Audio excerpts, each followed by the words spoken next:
Good evening, and welcome to the Museum of Science. We're so happy to see all of you out on the end of this gorgeous day for our program, Food, Glorious Food, our Palate versus our Planet. It promises to be a very interesting conversation. Just want to remind everybody, first of all, please turn off your cell phones, pagers, and all of that.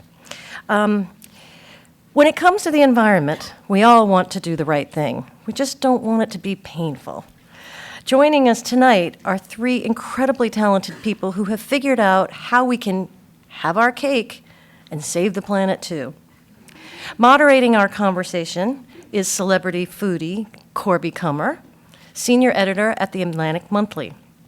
Corby is one of the nation's best-loved food writers and has earned the praise of everyone from the San Francisco Examiner, which dubbed him a dean among food writers in America, to Julia Childs, who called Corby a very good food writer.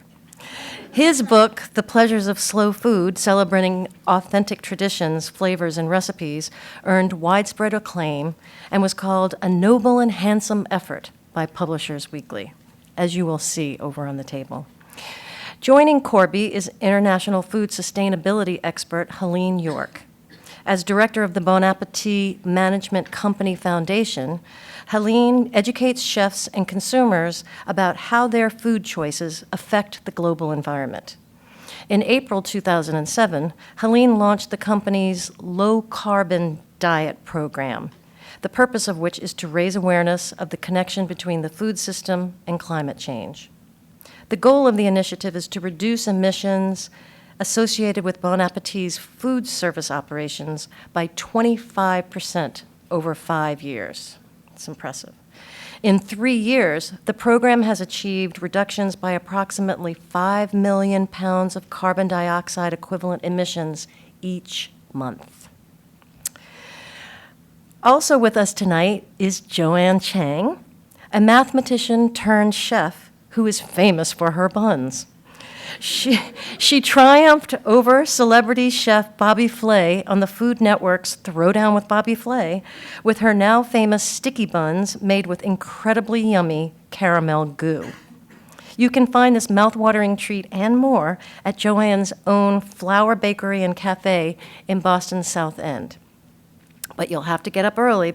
Those buns go very quickly. Joanne opened a second branch of the Flour in Fort Point Channel and plans to open a third in Cambridge this summer, which we are very excited about. She and her husband, Christopher Myers, opened the ever-so-hip Pan-Asian restaurant Myers & Chang in the South End in 2007. And she's coming out with a cookbook later this year. So stay tuned for that. But for now, I'm going to turn you over to Corby Kummer, and please help me give him a rousing welcome. I think the mic's going to be on. Thank you all for coming out tonight on this beautiful evening. It's a great accolade for our speakers that you're here, so thank you very much. I'm simply going to introduce these two terrific speakers who not just talk the talk, they walk the walk. And so I'm very glad that Lisa invited them. They do it on very different scales. Helene makes the difference for so many thousands of people that I'm going to ask her to say how many thousands of people it is.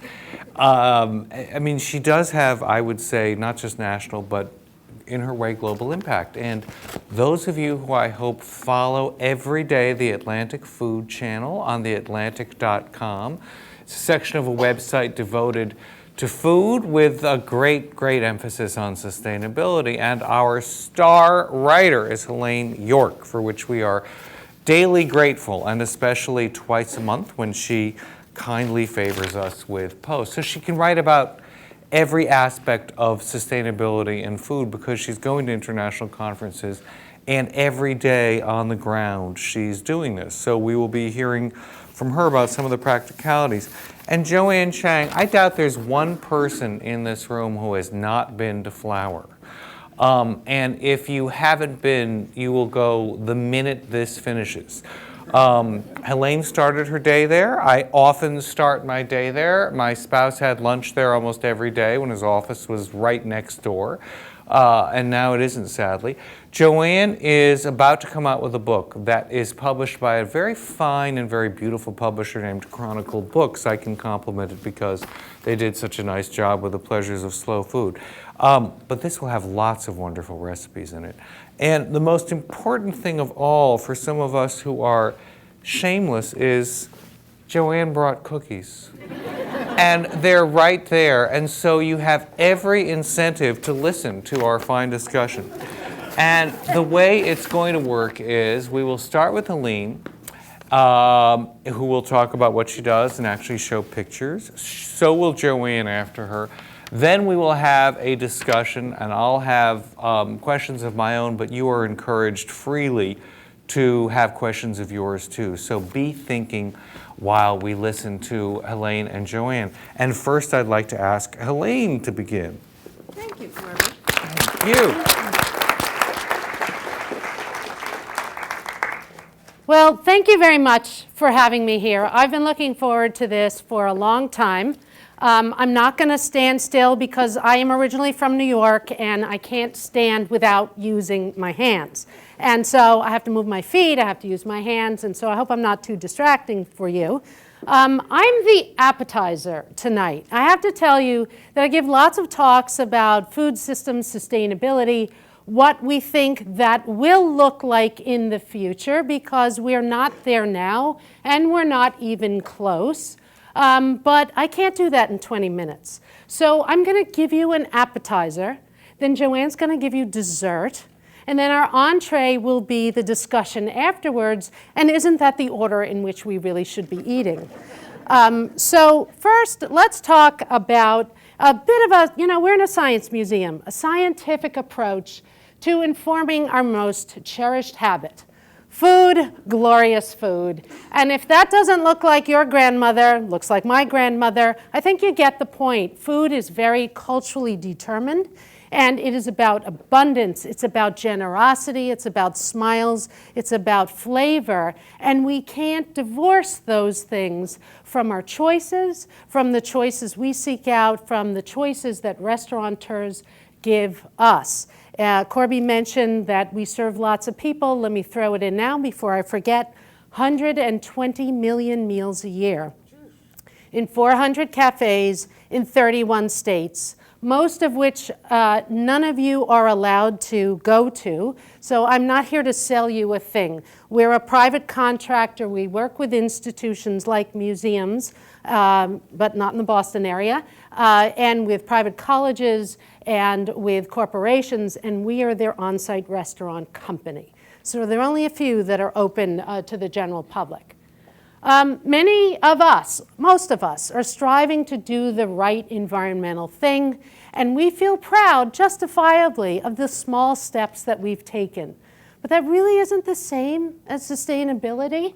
These little steps don't really make us green. They're a step in the right direction. Can we please our palates and Mother Earth too? That's fundamentally the question in front of us. Or are we doomed to eat space food? And I am putting out there tonight that I don't think we are doomed to eat space food, but we do need to make substantial changes if we are going to have a sustainable food system that nourishes us as well as feeds us, and that is able to nourish the 3 billion extra people that we expect on our planet over the next 30, 40 years. So I'm going to give you 3 take-home messages. And the first one is, in approaching climate change, we cannot afford to ignore food. Why am I saying this? Here is a very rough calculation of the US greenhouse gas emissions inventory. By any reasonable scientific estimate, we need to reduce our emissions over the course of the next 40 years by about 80%. And we need to front load this to some degree. We can't wait to 2045 to get the first 20%. We've got to start doing this now. Well, if you look, food is 20% of that total in the US. If we ignore food and just eat the way we do now, then we have to eliminate the emissions associated with all those other categories. Now, talk about painful. This is not really something that I think anyone thinks is realistic, as ambitious or as excited as we are about some of the new technologies coming online, some of the planned capital improvements, and some of the other things that we all know that we're doing, both as actors in institutions as well as individuals. And we're thinking about where to begin. I skipped over that slide on purpose, by the way. I just want to get to the next point. We really need to think in a more comprehensive way about our food system and how to think about food than many of the opportunities that are presented to consumers and, frankly, even restaurateurs in many cases. We have labels, we have certification, we have organic, we have local, we have lots of other categories that mean something to us, but they're not the same as life cycle assessment, which is a method that scientists have used to really look at the environmental impacts from the very beginning of the production process to the very end. It's a process that was developed about 60 years ago for the chemical industry to really look at upstream and downstream impacts. And the method really is cataloging all of those things and adding up the emissions as well as other impacts along the way. So life cycle assessment is not only about greenhouse gases associated with foods, but that is one of the impacts that are considered. So the conclusion of the life cycle assessments that have been conducted the world over the past 10 years fundamentally is, of all of the different types of foods that we eat, that beef and dairy products account for the highest food system related greenhouse gas emissions, orders of magnitude higher. And that really has a lot to do with any of the kinds of production systems for cattle that occur in different parts of the world. This has been studied in New Zealand, it's been studied in Japan, in Argentina, now in the United States, Canada, and certainly the UK as well.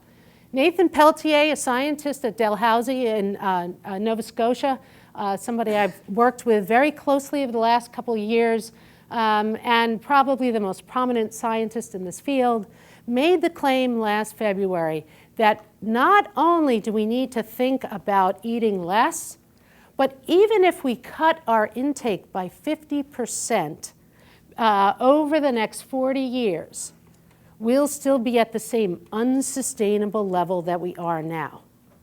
Think about the magnitude of that. Are we going to change our sense of beef and cheese as a must-have in the quantities we have now? Or are we going to say, nah, I really like that stuff, I'm not going to touch that? I would argue that this is a serious enough issue that we need to start thinking about it. And as restaurateurs, as consumers, as folks who have any responsibility at all with thinking about maybe how your family eats, maybe this is an area to focus some attention. So let me just give you my bias, all right? This is very hard for me. I am not trying to say, oh, I'm a vegan, it's your problem. I love cheese, okay? This is very important. And I want to be able to say to you, is not my intention to say you should become a vegan or a vegetarian, but that you need to really enjoy what you eat.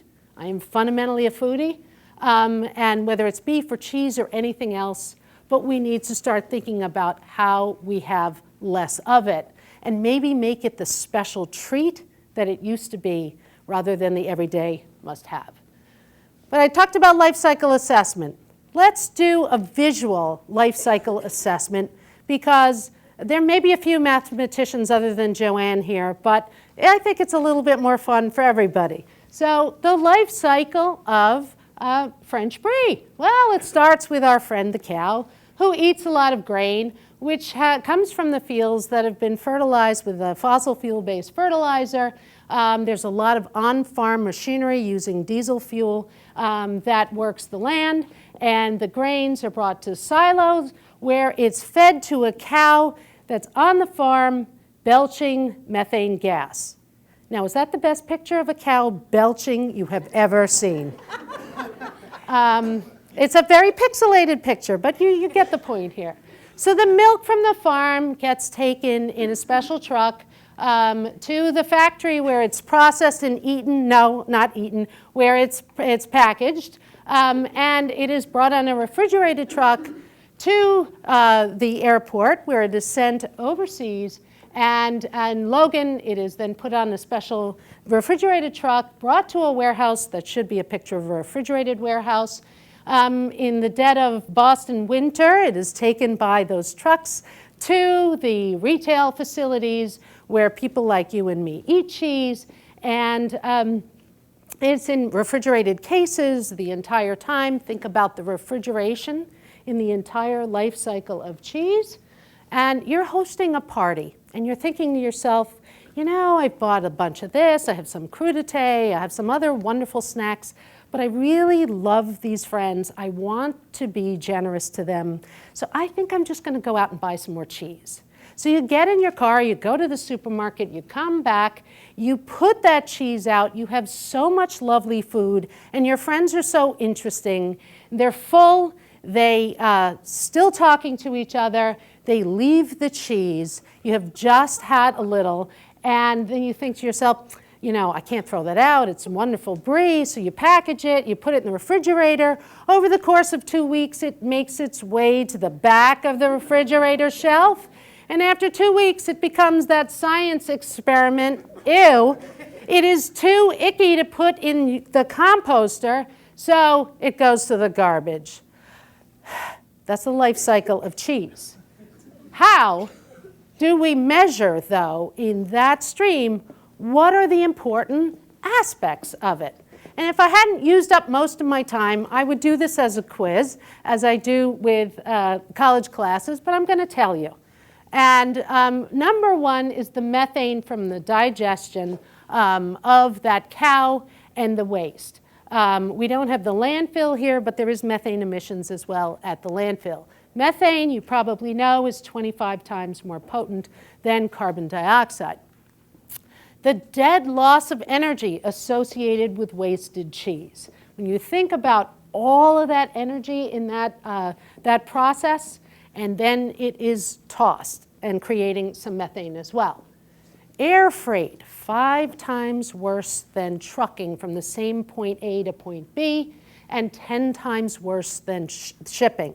We've heard a lot about food miles. It's a very important basic concept, but what we need to think about is the intensity of those food miles, not simply the distance. And then lastly, I hate to say it, it's our own going to the car and making that extra trip. Obviously, you're doing a little better if you have a Prius than if you have a old station wagon, but that still comes up very high on that list. So if we think about the life cycle of a product, we're looking at all of those processes. If we're thinking about a food miles perspective, it's more limited, farm to fork as well, and of course organic, a very important concept to many of us, and it is an important concept for many, many reasons. But if we're talking about greenhouse gas intensity, that's one aspect of sustainable food, not the whole thing. I'm not trying to make that case. We're not talking about much here. Organic cheese from France has a very, very high intensity. So third-party certifiers speak to our values, critically important, but they typically make incomplete assessments, and that's a representative for, there are certainly many others. I've gotten involved in a debate about meat, and if anyone wants to go to the Atlantic Food Channel, you'll see some evidence of this. I am a believer that if you are going to eat beef, grass-fed provides so many advantages, especially from a health and from a food security and from a community building perspective, from localized environmental impacts, and probably food safety. There are a lot of reasons to eat pasture-raised beef. Unfortunately, greenhouse gas intensity is not one of them. We often we have now been conditioned to think about the grain as a very important part of the emissions associated with beef, but in fact, it's a lot lower on the list than all those other things that I mentioned. It was a life cycle of cheese, not of meat, but they're related, certainly, coming from the same ruminant animals that belch methane gas. So there are a few advantages to industrial beef, but please don't walk away thinking that I'm endorsing industrial beef. I'm not. But this is something, they are 25% approximately lower in greenhouse gas emissions than pasture-raised beef. So what does that mean? If you believe in a sustainable food system, if you believe that pasture-raised meats are important for all those other reasons, it means we have even more of a responsibility to conserve and to really treat that food as special treats. So, what about beef? They're all cows. If we care about climate change, we need to eat less. So, is your cheeseburger causing global warming? Yes, it is. This was a poster from our Low Carbon Diet Day program, and as you see, we really tried humor, because telling people you can't do it doesn't work. We got to lighten this up just a little bit. Cultural shift, probably necessary. If you've seen the fairly new pyramid of the USDA, 40%, 2 of the 5 rings say protein and beans, or meat and beans, and then dairy products. And I don't know a single nutritionist who believes that that's the right proportion, but there's certainly a lot of cultural support for eating a lot of this. So, my third and final take-home message, we all need to focus on food waste. Remember this slide from the beginning, U.S. greenhouse gas emissions inventory? Well, we waste almost 50% of our food. It's shocking. Now, if you're the kind of person who eats leftovers, I think the term is be proactive about leftovers, then you feel like you've done what you can, and good for you. I am supportive of that. I think that's tremendous. But you know what? This is fundamentally not a consumer issue. I applaud what you do, but if we in the food industry don't do better, then we are the ones who have failed. There is so much waste in the supply chain. We don't get to 50% by your leaving a couple of extra fries on your plate or ordering a portion size that's much bigger than you need.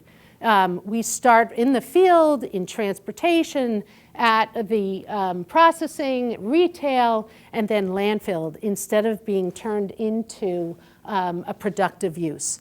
I was meeting with a company yesterday that wants to use our food waste and turn it into a fertilizer. It's a great concept.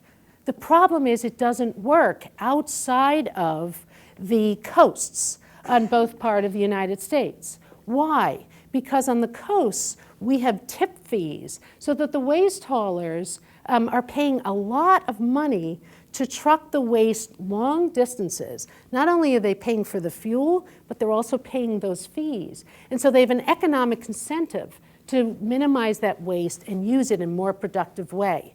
In Cleveland, they produce a lot of food waste, but the tip fees are nothing.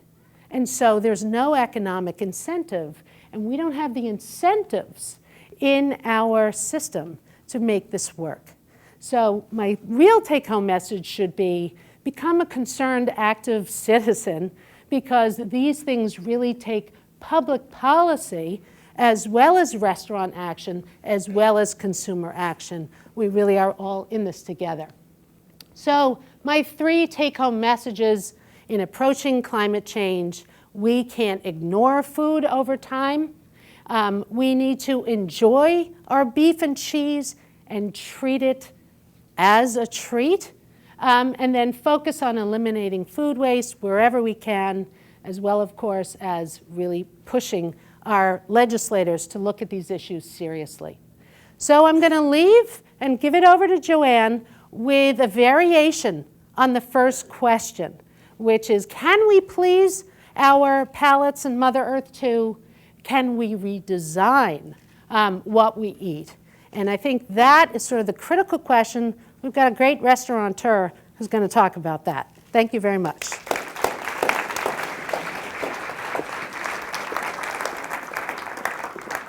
The last time I stood up in front of a group of people, I think I was like 10 years old, and we had slides, the overhead projector. So this is a bit of a step up for me. Thank you. I'm probably not going to wander as much because I'm a little nervous. But I'm really excited to be here tonight because, it's a beautiful Friday night. It takes a lot to get me out of the restaurant. I'm there almost every Friday night. But when I was asked to speak at this is something that's really, really important to me.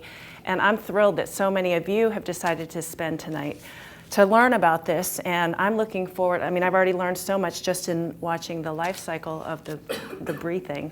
And I'm looking forward to hearing what questions you guys have, because a lot of what I think Helene said is so true, that we as individuals can do a lot, but I know that my responsibility as a restaurateur is so much bigger, because when I'm at home cooking for me and my husband, I try to do the best I can. But when I'm out there at the restaurant, we see hundreds of people a day, and the choices that I make on that level definitely impact us and our environment much more than what I do at home, just my husband and me. Speaking of my husband, I told Christopher that I was coming to talk tonight about sustainability in food, and his first reaction was, "Oh no, you're going to tell people not to go out to eat." And in some ways, he's right. To truly be, really great with the environment, you should stay at home. You should grow your own food. You should, do everything at home and clean up after yourself. But I think the point of tonight is to talk about how can we actually do something that is very joyful for us, which is going out to eat, spending time with friends, enjoying a wonderful dinner that somebody else has cooked for you and have somebody else clean up for you. How can we do that and also still be responsible to the environment? For me personally, it's something that I struggle with every day. It's something that I'm that person who, in my condo, there's a recycle room, and when I'm throwing out my recycling, if I see that there's recycling in the trash, I start going through the trash to try to help, and take the plastic out of the trash into the recycle. So it is something, that I think about every day. As a business owner, I want to tell you what I do at both Flour and at Myers and Chang to show you how I try to take that personal philosophy and bring it to the restaurants. But first, I want to share with you a little bit the perspective that I come from as a restaurant owner. I was reading Omnivore's Dilemma to prepare for this talk, actually. I should have read it a while ago, but I don't have that much time. And one of the really, I thought one of the most interesting statistics or food facts that he said in the book was that the natural rate of the American population growth is 1%, which means that the natural rate of food consumption in the United States should be about 1%. And that all makes sense. The problem is that for food companies and for Wall Street, 1% growth is not happy. And that's not what they want. It's not what I want as if I'm, thinking about the money that I've invested. I have some money in, maybe a mutual fund that invests in General Mills. I want to see more than 1% growth. So these companies are all incentivized to try to sell us more food and that costs them less. In other words, they are manipulating the food that they sell to us and processing it so that they can make more money off of us. And I read this and I thought, oh, that's so awful, and this book is so amazing, and oh my gosh, I can't believe this. And then I thought to myself, in a lot of ways, I'm in the same pickle as a restaurant owner. Every year for all three of the bakeries, and then for the two bakeries and for the restaurant, and then also for the third bakery, my rent is going to go up by a predetermined amount. Every year my food costs go up. Every year my linen costs go up. And my biggest cost, my most important cost, is my labor costs. And if I'm a good employer, I have people who stay with me, and every year they expect and they deserve a raise. So all of my costs are rising, which means that I need to constantly push the business and try to get more and more customers and to sell you guys more and more pastries and more stir fries. So I'm also in that same, the same wagging finger that I was wagging at the big food companies. It's actually the same for me. I do the same thing. The key is, what can I do that allows me to grow the businesses, but also be responsible to Mother Earth? And I think from my point of view as a restaurant owner, there's three different ways. A restaurant can affect climate change by the menu it offers. It can affect climate change in how it produces that menu that it offers. And then finally, it can affect climate change by how it disposes and how it packages the food that it offers. Okay, now I think I'm ready. Okay, so if you take the menu at Myers and Chang, so culturally speaking, I feel like I just did something really great. They did promise me it would be easy. Culturally speaking, we're really lucky at Myers and Chang in that the menu that we have naturally speaks to a lot of what Helene said. There's no dairy at all, which is great, and there's very little meat. We do offer meat. I mean, our customers want meat, but when we offer meat, we don't have the steak that Helene showed, the big piece of steak with the potatoes and then the tomatoes off to the side. This is our meatiest dish, and this is the beef and broccoli chow fun. And actually, for the picture, because it was for the website, we took all the meat, we put it up top. But if you were to poke around, it's 3.5 ounces of meat, and it's 7 ounces of noodles, and it's a huge handful of Chinese broccoli that's all stir-fried and then served. So from that aspect, the menu that we choose, which just happens to be what we are, Asian food, does act responsibly to the environment in that we don't promote a lot of meat consumption. This is the other main meat dish that we have, and it's the Tiger's Tears. It is a seared beef salad, but as you can see, it's mostly actually herbs and peppers. And so that's, again, very common of Asian cuisine. There's a lot of vegetables, there's a lot of fresh flavors. The meat is more of an accent, and it's not the main dish. For me personally, I grew up eating Chinese food, and I was shocked the first time I went to what I called a real regular restaurant.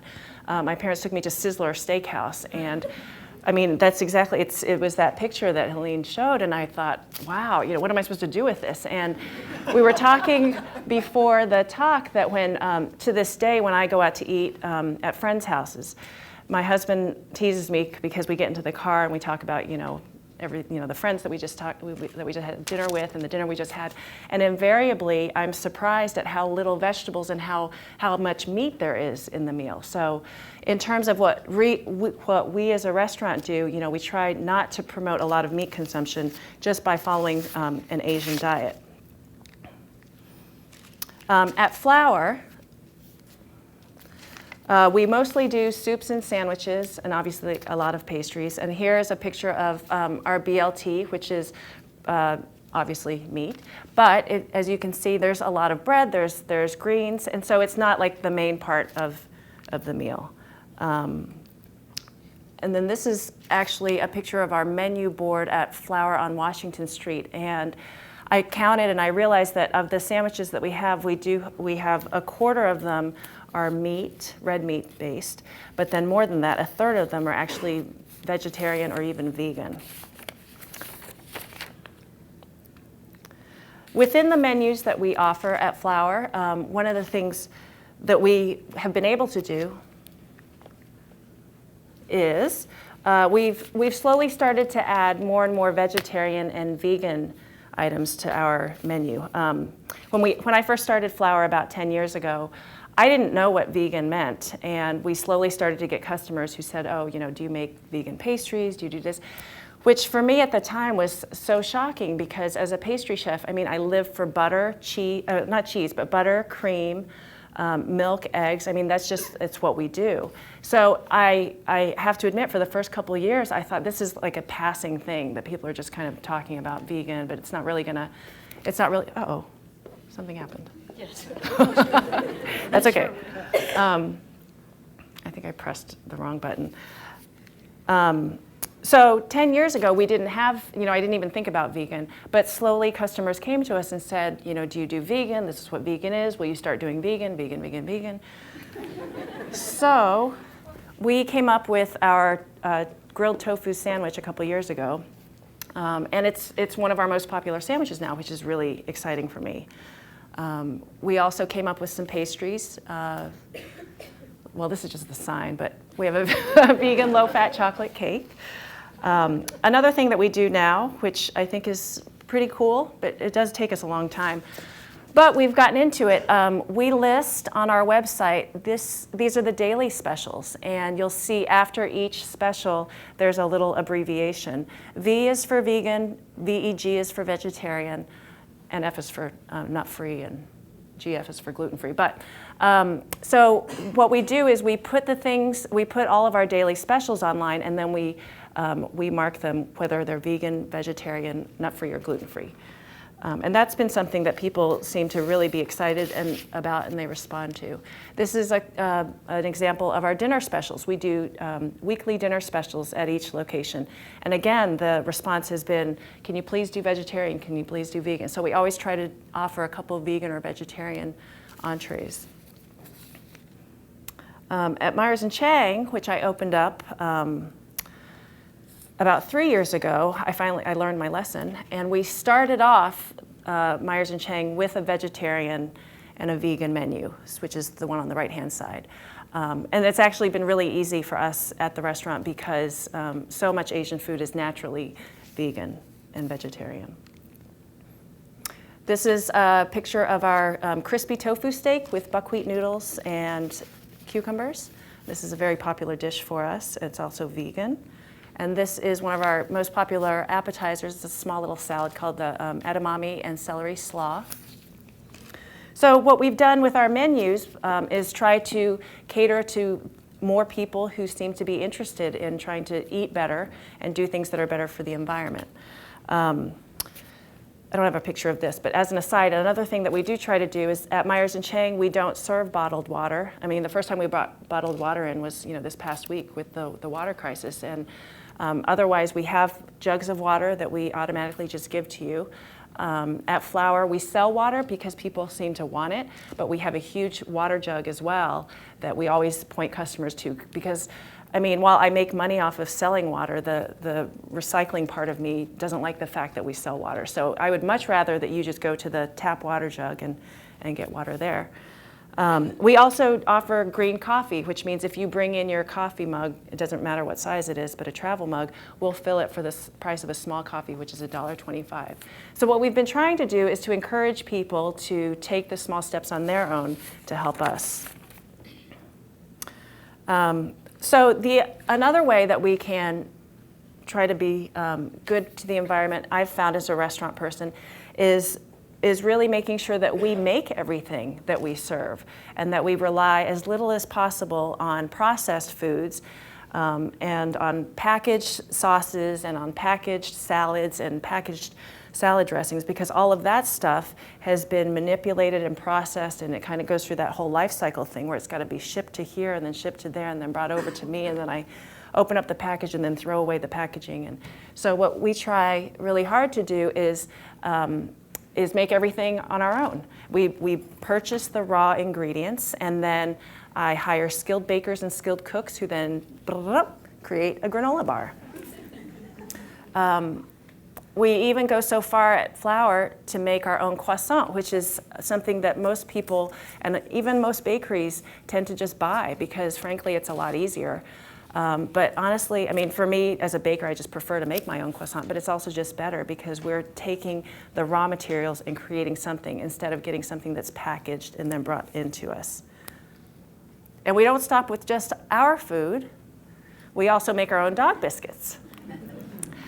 One of the things we do at Flower that I think has been a huge boon for us both from a business standpoint and from a sustainability standpoint, is we make all of our own bread for our sandwiches. When I first opened Flour, it didn't occur to me that I would make the bread for our sandwiches. I thought we would make some bread, and I assumed that we would go to a bread baker, a bread supplier, and just buy bread from them. And we actually, in fact, had our first tasting before we opened Flour with bread that was supplied by Iggy's, and it was great, and we loved it. And my chef said to me, you know, I had made some of this bread, and he said, this bread is also really good. Can you just make us loaves and loaves of this? And so that's what we've done. And since day one, we've always made all of the bread for our sandwiches. And to me, that not only makes me happy because I think the food is better, I think our sandwiches are better because the bread that you eat a sandwich with was made that morning. But I also think just environmentally, when I think about the bread that we would have had to buy, which then would have had to be shipped in, and then it's really hard to guesstimate how much bread you need to order, so I think there would have been a lot of waste. This way we kind of keep it all in-house, and I feel like we've done a really good job of reducing the amount of, again, processed food that we bring into the bakery. At Myers & Chang, we take the same approach. We buy hardly anything processed. We make our own dumplings, we make our own sauces, we make our own stir fries, our own scallion pancakes, and we butcher our own meat, et cetera, et cetera. One of the things, this is our salmon. I kind of want to skip over this because one of the things I did today was I called up all of our purveyors and I said, you know, I'm speaking today at this conference and I'd love to get a little bit more information in case somebody asked me specifically. And I thought it was really interesting because I knew that we'd gone through this conversation when we first opened Myers & Chang. You know, let's make sure we're doing the best thing we can for the environment. And we use a really, really reputable seafood supplier. And from day one, we've decided, you know, to choose seafood that is sustainable to the best of our knowledge. So when I called, I said, okay, and what about this? What about this? What about this? And I said, and what about the salmon? This is one of my favorite dishes on the menu. And I said, it's, you know, where's the salmon from and what's the deal? And he says it's Atlantic farm-raised salmon. And then my head went ding, ding, ding, farm-raised, farm-raised. I don't think that's supposed to be good for you. And I remember there was an article a couple months ago in the Globe about farm-raised seafood is really bad for you. So I immediately was like, wow, you know, I didn't know we were doing this, and I should not have this picture up here for this presentation. And the purveyor said, you know what, it's sustainable. He said, you know, go onto the website, and he gave me the website, and I went and I looked, and he said, this is a sustainable salmon. And so I thought, great, I'll show it. And I said, but what about all of the hoopla about how farm-raised is not good for you? And he said that so much of the information that's out there that the general public gets is outdated, and he's getting information that is very up-to-date. It's from yesterday. And according to him, you know, it's very sustainable. And in talking to Helene before the talk, that there's some question to whether or not that's actually the case. So see, even as a restaurant person where I'm trying to do the right thing for my customers and for myself, there's a lot of ambiguity. So it's definitely a tough road to navigate. We're not, you know, we're trying to do the right thing. We're definitely, you know, we've opened up the communication channels within our staff and with our customers. There are definitely times that, you know, we might not be doing exactly the right thing, but we definitely are trying. A third way in which restaurants can be good to the environment is in reducing food waste and paper waste and in packaging. This is a picture of our fried rice. It's basically, it's leftover rice. At the end of every night we have rice that we wouldn't know what to do with, so we create fried rice. At the bakery we make a bread pudding. This is actually probably the most environmentally friendly dish you'll have, except for the dairy part, at Flour, but you only just learned that. Exactly, I just learned that right now. Well, because this is all that bread that I showed you, all of the ends of that bread that can't be made into sandwiches. We save that and we chop it up into cubes, and we make that into bread pudding. All of the dairy that's used to soak the bread pudding is at the end of each night. The milk containers for the coffees, we empty those out, and they're all insulated, and it's, you know, it hasn't gone bad or anything. But in terms of serving it the next day for coffee, it's never really felt quite right to us. So we save all of that, and that goes into the custard. And then all of the fruit that's on top is when we're making fruit tarts, whenever there's a fruit that's still fine, but not picture perfect, rather than throw it away, we save it into little containers, which we then freeze. And then when it comes time to baking bread pudding, we take all that fruit and dump it on top. This is a picture of our raspberries, which go into our lemon raspberry cake. Now, they're soaking in a vanilla sugar. After we drain the raspberries, which then become a layer of one of our cakes, that syrup goes into our raspberry seltzer. So we've done everything we can to try to use every bit of food that we can. At the restaurant at Myers & Chang, we do what's called family meal every day, which is any little piece of, if they're butchering the salmon, if there's a little tail that they can't use, they save that. Any dish that maybe during service, I noticed that one of the containers for the tiger's tears, for example, maybe is a little bit too small, or maybe the herbs aren't quite fresh, we save that. All of that stuff every day gets turned into staff meal. So we're always trying to take the food that we have in-house and use it, because throwing it away just seems like the worst possible thing we can do. When we're going through all of the vegetables, all the vegetable scraps get saved and they get thrown into stocks. So they go into flavoring all of the stocks. All of the various leftover pieces of this or that often get made into the pizzas at Flour. In terms of disposing, this is actually an interesting story. When recycling and all of this stuff started to really start to be kind of loud in my head, about 5 years ago I went to our trash company and I said, wow, I give you guys a lot of trash, and I know a lot of it is probably cardboard, which can be recycled, and glass and plastic, which can be recycled. How do I go about doing that? It was the oddest thing. I told him outright. He said to me immediately, oh, Joanne, you don't want to do that. It's really expensive. And I said, you know what? And this was about 5 years ago. So Flour was 5 years old. We'd been doing pretty well. And I thought, you know what? This is one way that I want to take the money that we are slowly starting to make out of flour, and I do want to put it back by spending a little bit of more money on how we dispose of our waste. And I said, that's okay. I'll pay whatever it costs to dispose of the cardboard, to dispose of the glass.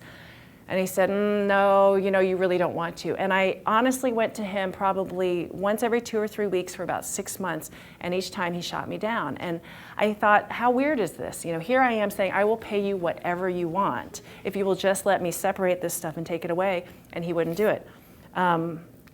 Well, then, and I don't know exactly how the government got involved, but now obviously there's a lot of recycling everywhere.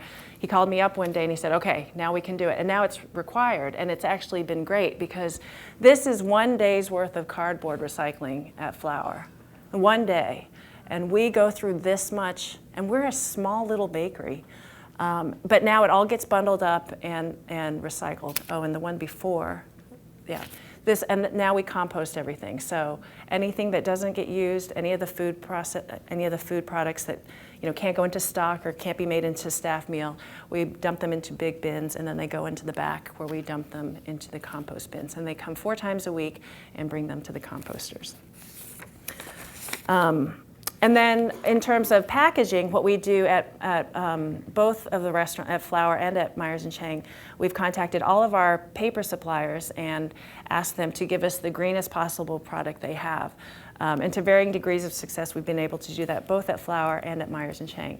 And for Myers & Chang, it was interesting because Christopher had the idea of, rather than take out packaging, what he wanted to do was what they do in Japan, which is you can rent little tin cans, and the food goes into the tin can, and then you take it home and then you bring it back. And we were going to try to do that, and we couldn't figure out how to make it work. Would people do that? Would they bring back the tin cans? We could charge and say, okay, like a deposit, here's your takeout plus an extra $10 for the tin can.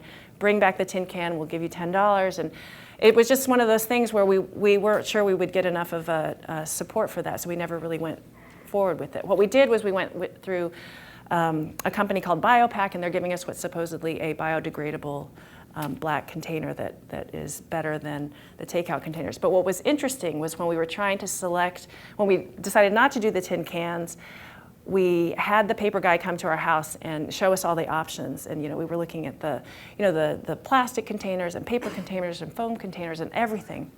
And he said, and this might be, again, one of those misconceptions out there, but at the time, and this was 3 years ago, he said that the most environmentally friendly packaging was foam, which I was shocked, because when I get takeout in Chinatown, I get the foam things and I think, oh, this is awful, it's plastic and it's so horrible. But according to him, it weighs so little that it leaves the least impact on our environment. So I don't know, we didn't think that people would actually believe us if we had foam and said, this is really better. So we went with what we thought was kind of a happy medium. But it's tough. I mean, as a restaurant person, it's really, really hard. So what can you guys do? I think most important is educate yourself. I certainly learned so much, and I felt like I was an environmentalist way before this talk, but just in trying to learn about what we do at the restaurant, I learned so much just in preparing for this. So you guys as well should educate yourself and find out, what does impact the environment. I think a talk like what Helene gave today can really change, hopefully, your mindset so that you're not ordering as much meat, not eating as much dairy. I would also argue that one of the things you guys can do is support local restaurants.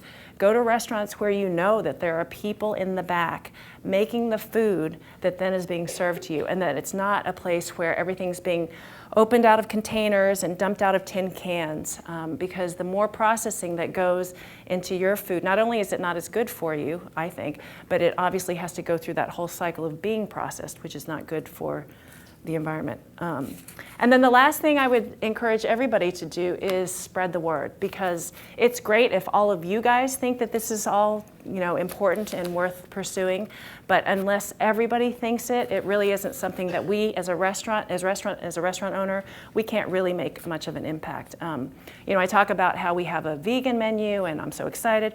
The fact of the matter is that we get vegans who say, I wish you had more this, I wish you had more that. And then we put it out there, and then it doesn't sell.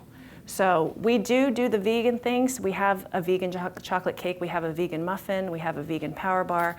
And people say all the time, why don't you do more? As a business owner, I don't do more because if I did more, people wouldn't come as often. And I'm also not saying become vegan. I'm not vegan, but I'm just saying that I think if we're going to all take steps into making changes about how we eat, if we want to enjoy what we eat and be good to the planet, we need to spread the word so that everybody is making the same right choices. This was fabulous. Thank you. I don't think one of us believes she's never spoken before. This is the most incredible claim. What a wonderful talk. These were just the very best speeches.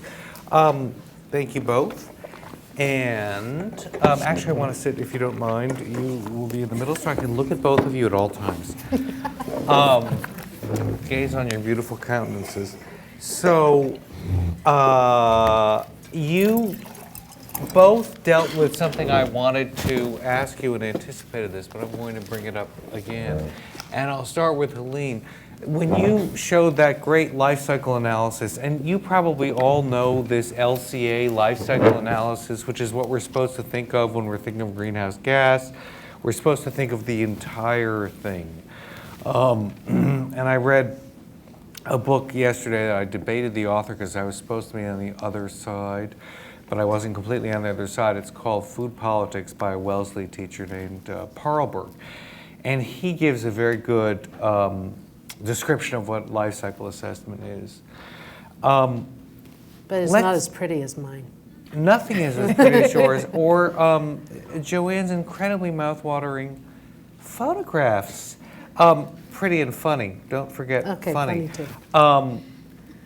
If you haven't been to Myers and Chang, you have to go tonight. Myers and Chang is a restaurant. You don't know this. It's a restaurant I invariably recommend to out-of-towners. Thank you. Invariably.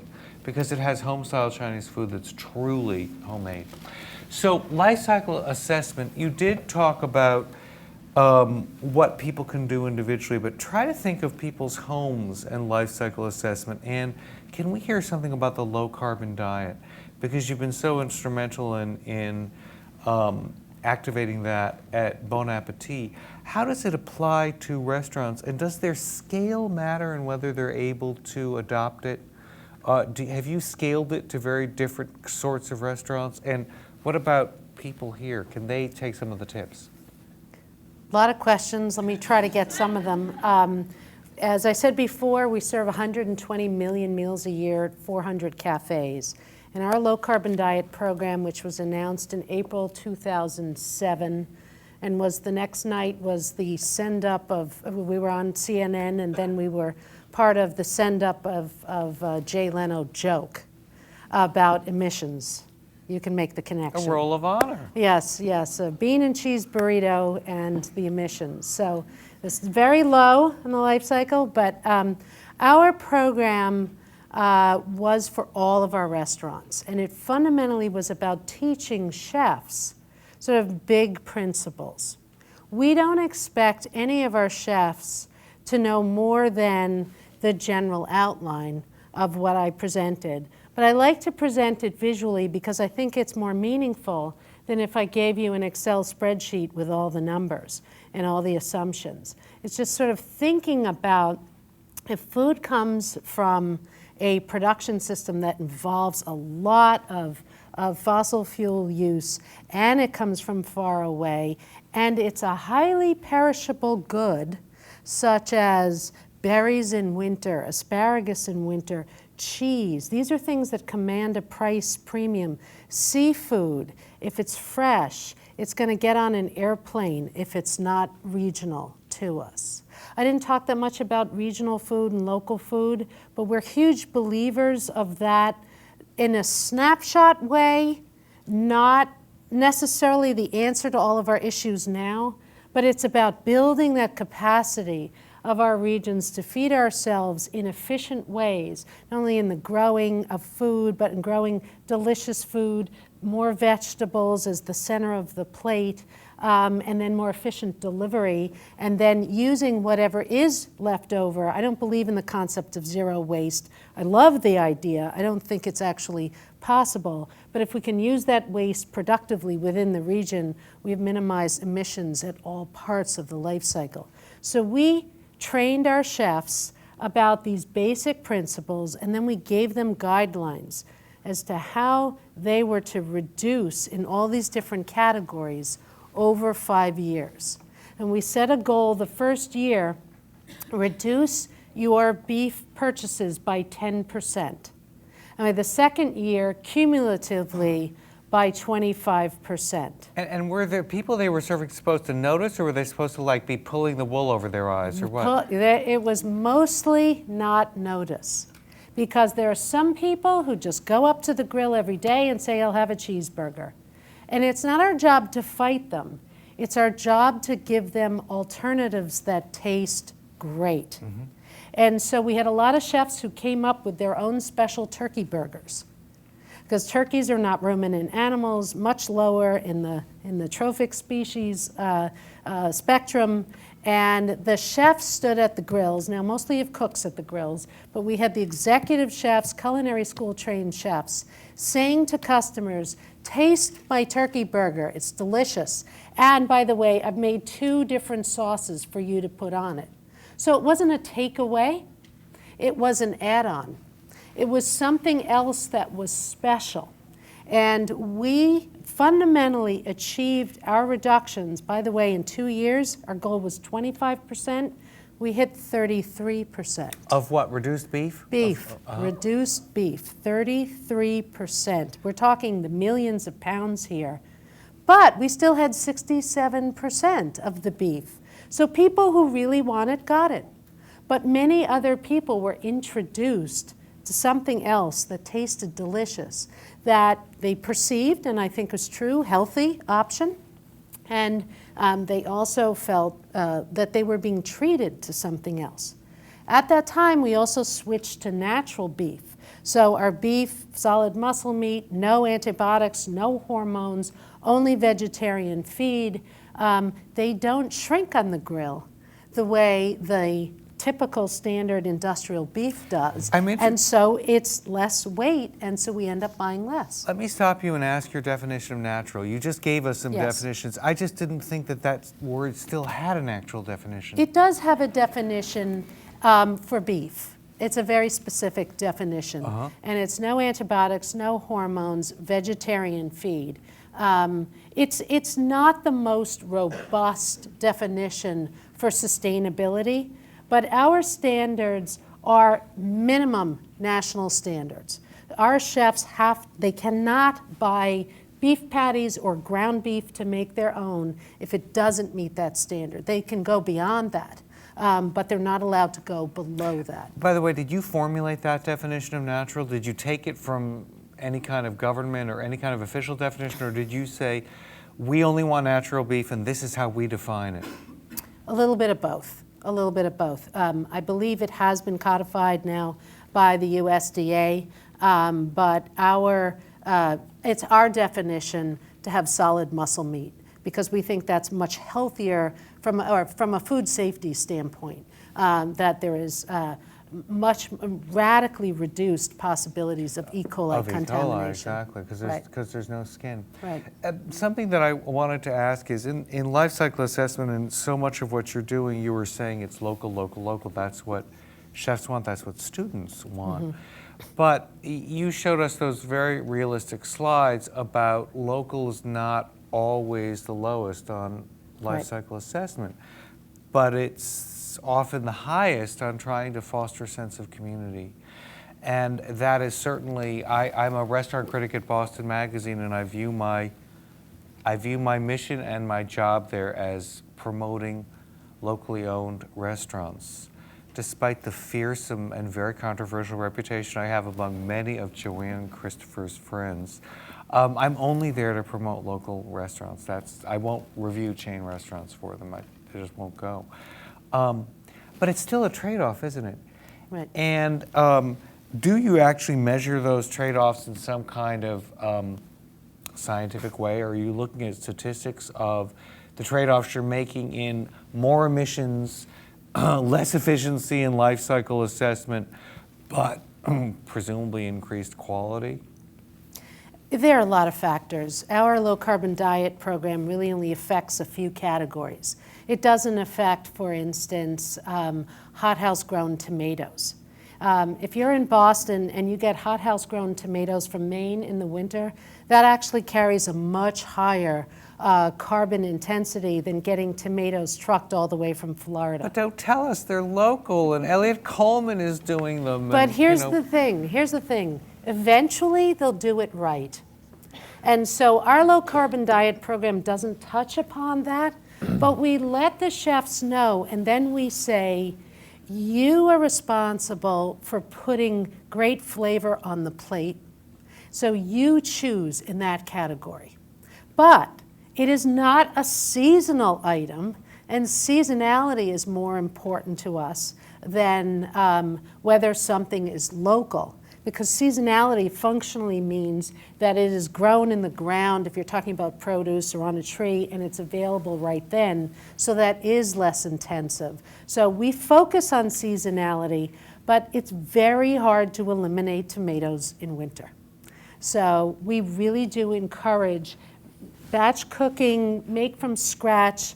Those are requirements in our kitchens, but that means sometimes for pizzas, tomato sauce, canned at the peak of the season, but they're not allowed to buy actually tomato sauce. They're only allowed to buy canned tomatoes because they actually have to make their own marinara or their own pizza sauce.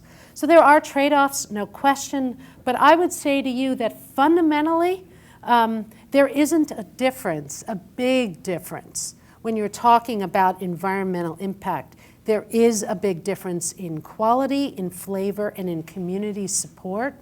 And if we're going to get to the most carbon efficient communities where we need to go, we need to support those local producers, and we need them to get renewable energy, and we need to have efficient delivery systems. So we're hugely in favor of local food. Is it a trade-off now? Yes. But let's make that trade-off for a lot of things so that we invest in the future of a sustainable food system. I'm going to throw you a curveball, and you can just refuse outright to answer this. Can I punt it? No. Yeah. Well, it'll be too easy for Joanne to answer it. You said great flavor. They're responsible for putting great flavor on the plate. You are bidding competitively for a lot of these contracts. How much is flavor an actual competitive advantage? How much does it count, really? And who decides on flavor? Isn't it efficiency and cost? If it were, we would be out of business. Our model is about flavor and sustainability. So when we go in and bid, and these are longer term contracts, when we go in and bid against some competitors, if sustainability and flavor are part of that request for proposal, but the real bottom line for that contract is lowest cost, we lose. If that's part of the RFP and that's a genuine concern, If what's part of the RFP? Sustainability and flavor, then we win. We had nationally, we had pretty lousy economic year in the last 18 months. Really? Our business grew by 10%. So I think that there is an increasing interest in sustainability, and sustainability doesn't mean eating cardboard because we've got all that cardboard in the back of the house that we need to do something with. It's about creating great food in healthy portion sizes that tell a good story and a true, genuine, authentic story. And the more we focus on different ethnic cuisines and have authentic flavors, we get to the point where meat is a special garnish as opposed to that giant, 16-ouncer with the 3 pats of butter and the potatoes and the vegetables that were a color afterthought on my last slide. A color afterthought. Yeah. That's a very good way of talking about institutional food. Joanne, you're so careful about costs, but you were also saying that you're willing to make trade-offs when it comes to your great story about I'll pay you to recycle my stuff, and they wouldn't do it, which I found fascinating, as I found your slide of that enormous amount of cardboard in a day. But when you showed us those, the way I actually envied you for being able to recycle leftover ingredients in your pizza and your bread pudding because, not all of us have the sustainable kitchen where you go day to day and you can constantly use up bits of food. So many of us, me personally, it's like Yom Kippur. So many of us are pushing the brie back in the refrigerator and forgetting about it and then having to throw it out. We won't admit to it, but we all do it. So I really envy you being able to use all that food in such an efficient, perfect way. Did you ever actually estimate some of the costs? Do you have any idea if it actually saves you money or it's just virtuous and the right thing? Does it save us money to recycle all that food? Yeah, in buying ingredients. Or have you always, I guess, used those methods so you have never been able to make a comparison? I think any good restaurant person uses those methods. It wasn't something that was necessarily taught to me other than by watching the chefs that I work for, in that my chefs at both Flour and Myers and Chang, part of their salary is food cost, which means they bring in a certain amount of food every day that costs a certain amount of money, and then we sell a certain amount of food every day. And the percentage that food costs versus what we sell is in part how they get their bonus. So they are incentivized to take as many of the food waste, what might be considered food waste, that brie, for example, and make it into something else. And it's part of being a good chef, which is why I was pushing earlier to make sure, if you do choose to go out to a restaurant, try to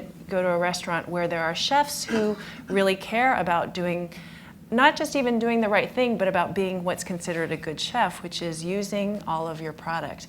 When I heard the story about the brie, it was so funny for me because as a restaurant person, that doesn't happen in my restaurant or at my house. But I think it's not even a conscious money decision, although it is how we, bonus our chefs, et cetera, et cetera. It's what we do. We deal with food. And so when there's a bread end, I would never think to throw it away. It's what can I do with this? Oh, well, we can, chop it up and make it into croutons. I can dry it out and grind it up and make it into breadcrumbs, or we make it into bread pudding. So it's something that I think any good chef and any good restaurant is going to naturally do, because that's the business that we're in, is to take food and then manipulate it in a way that then we can sell it for more than what we brought it in for. And have you all noticed that sausage is so popular these days? That's a way of using up everything. But what I wonder is,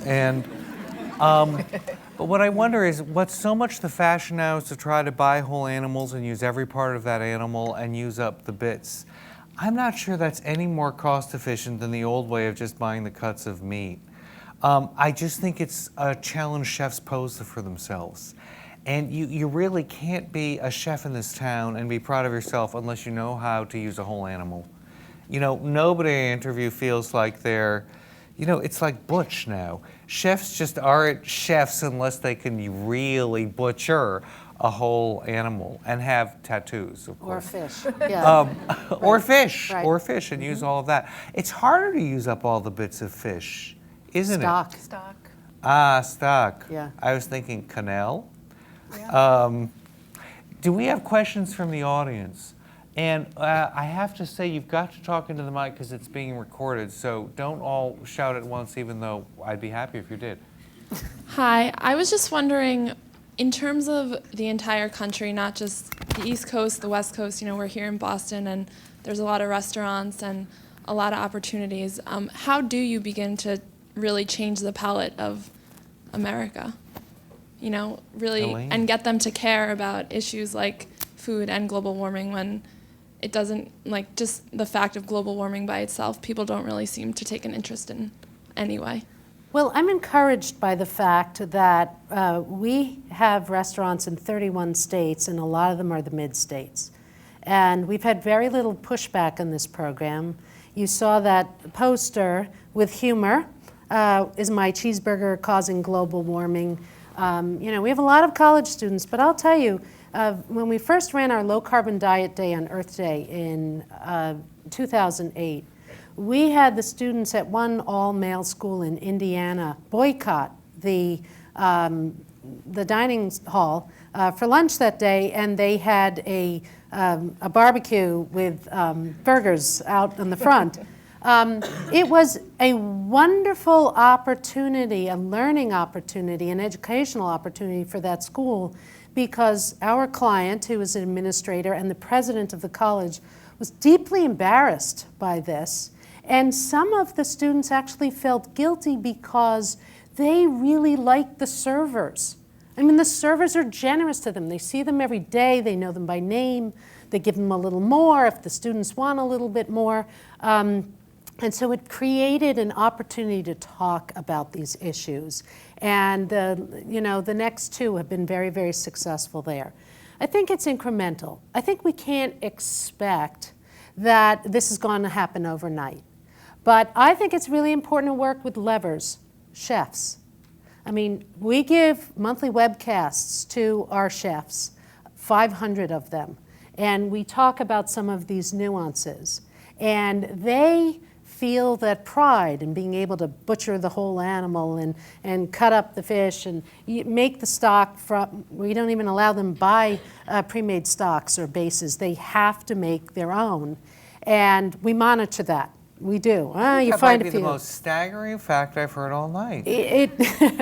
Lots, and we have soup at every meal. Let me tell you, there's a lot of stock. But it's homemade stock, and it comes from those ends.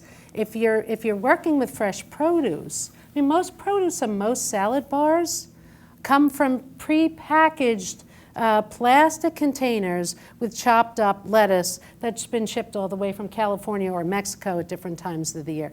We don't allow that. You have to buy the whole thing. You have to chop it off. It goes into these big containers called Cambros, and then it goes into this stock pot that the three of us could sit in and like have a nice hot tub experience. They came in handy during our boil water crisis. That's what people used to boil water and then cool it so they could Yeah. wash vegetables and do what they needed to So do. I'm encouraged, but it's not going to happen overnight. This is a process that's going to take time, but I see some changes that are happening already. Other questions? I have the Hand mic. is straight up. I had a question directed towards Joanne, especially with Myers and Chang. In terms of how you decide what size of a portion to serve, I feel like that's got to be a really difficult thing with customers associated to having a bounty then of food I'm on their going to plate. ask If anyone Helene a feels follow-up. kind of cheated if you have a smaller portion that's presented. That's such a great question. And we have a double challenge because we also have that issue at flour. How big to make the muffin? How big to make the brioche? And this is actually something that I talk about all the time at home. When we're creating a dish at the restaurant, for example, chef and me and Christopher will sit around and we'll make the dish and we'll look at it and we'll think, okay, that seems like about the right amount of food. This is how much it should cost, and we consider putting it on the menu. The reason I say we have a double challenge at Myers and Chang is that there is the challenge that people want, they want to go to a restaurant and feel like they're getting their money's worth. But at an Asian restaurant or at a Chinese restaurant, they doubly so. And it's really interesting. What, the hour later hungry? No, it's that if it's Chinese food, you should be able to get a huge portion for $5. Oh. And I know that you can, because every day when I walk home from the restaurant, I pass by this restaurant that makes, sometimes when I don't want to eat the food that I've just cooked because I'm tired, I'll stop in and I'll get this huge, that foam thing, and it's full of rice and it's full of, stir fry this or that, and it costs like $6. And I think to myself, my gosh, how do they do it? Because I know I can't do that. And so we struggle with that a lot. And what we've done, and this was the point I was trying to make when I talked about omnivore's dilemma and the percentage of growth with the population. For me as a restaurant owner, I need the restaurant to grow. We are still trying to pay back the loan from, that we took out 3 years ago to open the restaurant. So when people complained in the beginning about portion size, and they still do, we said okay, and we made the portions bigger. And that's, to your point, how do we make change? I wish I knew the answer, because what I want to tell somebody is you really don't need that takeout bag, the to-go bag with all the doggy bag, but they do, and it's tough because if I put the portion size that I want to on the plate, people won't come. You also gave a very good interview to the Globe, I think, about muffin size and Dunkin' and comparing them to Dunkin', and that people have been, ruined by seeing these huge muffins. And if we saw the muffin tin sizes that some of us who are old enough to have grown up with normal muffin tins hardly exist anymore. They're considered mini muffins. It's so true. And anyone who grew up with real bagels, by the way, they're much more equivalent to what a lot of bagel shops now sell as mini bagels. Right. These portions have grown enormously, but your customers wanted them. That's Didn't exactly you try at the true. beginning to offer normal-sized muffins? We did, and we had complaints left and right. People saying, actually, that's interesting because we had so many complaints about the size of our muffins, the size of our brioche, the size of our scones. So everything at the bakery is weighed out. That's just how we do things, when you bake. And so the scones went from, I think in the very start, it was like 110 grams. People were complaining, oh my gosh, it's too expensive, it's too small. We went up and up and up, and we went up to 180 grams. So there's 28 grams to an ounce. So at 180 grams, you're at, I'm a mathematician. 999. But I don't do stuff in my head. Okay, 6, No. exactly. 6 ounces of breakfast pastry is a lot. Now, here is, to answer your question, how do we affect change? And this is a little secret, which I shouldn't be telling, but I'm really into this topic, and that is flour has now become so successful that what I can do is I can manipulate my size back down because the demand is so high that there's probably, in this audience, there's probably 10% of the people who don't go to flour because it's become too expensive. Now, we haven't changed our prices. In 10 years, we've changed our prices twice. So our prices are, and usually by like 5 or 10 cents. So our prices are not different, but for a lot of people, the portions start being too small. So in the beginning they were too small, and because I needed business, I grew them and I grew them and I grew them. And then at one point we were just so busy that I said, you know what, I can afford to scale it back, and now the scones are at 125 grams, which is still pretty big, but it's no longer 180. But I can do that because we're busy enough that enough people say, okay, a 125 gram scone is good, and we stay in business. And I'm making enough money that I can pay all of my staff, I can, pay the rent increase, give everybody raises, and et cetera, et cetera. And something Joanne's never going to be subject to, and I assume your restaurants aren't subject to either, is calorie labeling, which is finally coming in. But because you don't have 20 locations, it's going to be national at 20. It was instituted in Massachusetts and passed into law as 15. A place with fewer than 15 locations will not have to post calories. But once you start seeing what a scone is at Starbucks, you just die. And you think, I cannot believe that there are this many calories in a scone, or that scones are so much more fattening than muffins. So, it's completely a factor of size. You don't have to label calories, right? We will. And not because law requires it, but because all of the other eateries that a lot of our guests go to will have that information, the Starbucks, the fast food places, that I believe it's going to become required in the minds of our guests and certainly our clients who hire us. We know that there are a number who have already asked us to do this. And it's very difficult to do. Honestly, if you're baking from scratch and we have no corporate menus or menus or recipes, which is very common in food service, where there's a team in a corporate office somewhere that says, on Monday you'll serve this, on Tuesday you'll serve that, and by the way, here's the recipe. Oh, and you buy it from this truck and from this particular purveyor. We don't do it that way. We give our chefs a lot more freedom. How are they going to come up with calories for every single thing? And what if a server, one of those really friendly ladies at that college in Indiana, gives a bigger portion because she likes that kid a little bit more? That's going to take away the integrity of the calorie labeling. That's one end of the spectrum. The other end, where we have had some colleges that have put some calorie labels in places. A lot of young women with body issues look at certain calories, don't have much of a context, and say, oh, that's too much, I can't eat. And we have seen that. So it's a concern that I have about calorie labeling. I think in theory it's a great idea, and I think that there is some real potential for public education that's going to be very positive.